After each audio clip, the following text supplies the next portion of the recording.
अब तक की कथा में हमने सुना है कि किस तरह आधी रात में भरी बारिश में शून्य काल में श्री कृष्ण का जन्म हुआ और वे कैसे यशोदा के पास पहुंचे। आज हम जानेंगे कृष्ण ने किस प्रकार कंस का वध किया और गांधारी ने अपने 100 पुत्रों को एक साथ कैसे जन्म दिया। तो चलिए वीडियो स्टार्ट करते हैं। पौराणिक कथा के अनुसार वासुदेव ने श्री कृष्ण को गोकुल में यशोदा के यहाँ दे दिया था, जहाँ यशोदा ने अपने लल्ला कान्हा को बड़े ही लाड़ प्यार से पाला।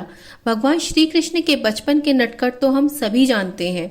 उन्होंने अपने मित्रों के साथ मिलकर माखन चुराया था।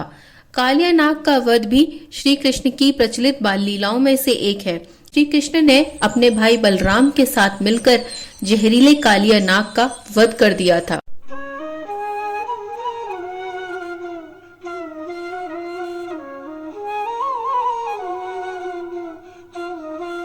भगवान श्री कृष्ण का जहाँ राधा जी के साथ एक खास रिश्ता था।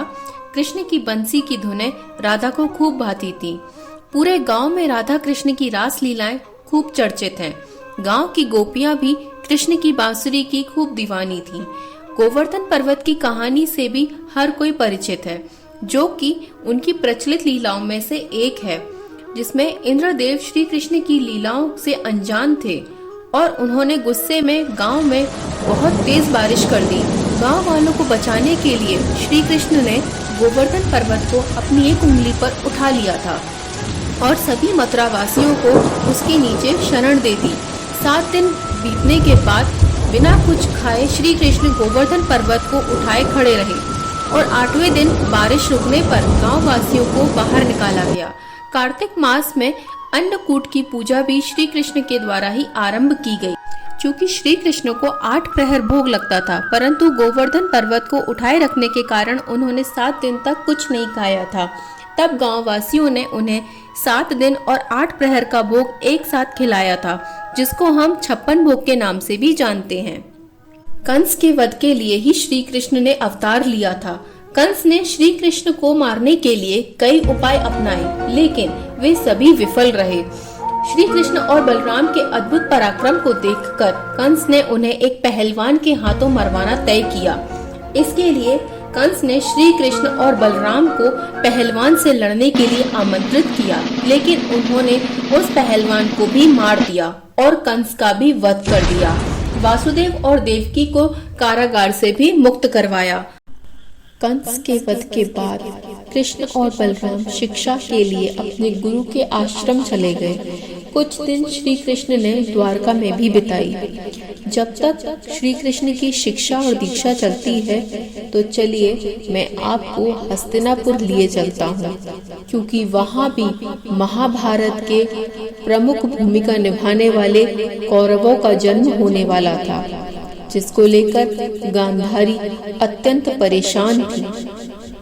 गांधारी के 100 पुत्र और 1 पुत्री के जन्म की कथा को मैं विस्तार से बताता हूँ।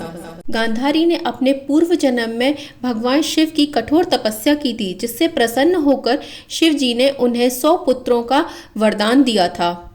इसके बाद गांधारी गर्भवती हुई, लेकिन कहा जाता है कि गांधारी 9 महीने के बजाय 2 साल तक गर्भवती रहीं।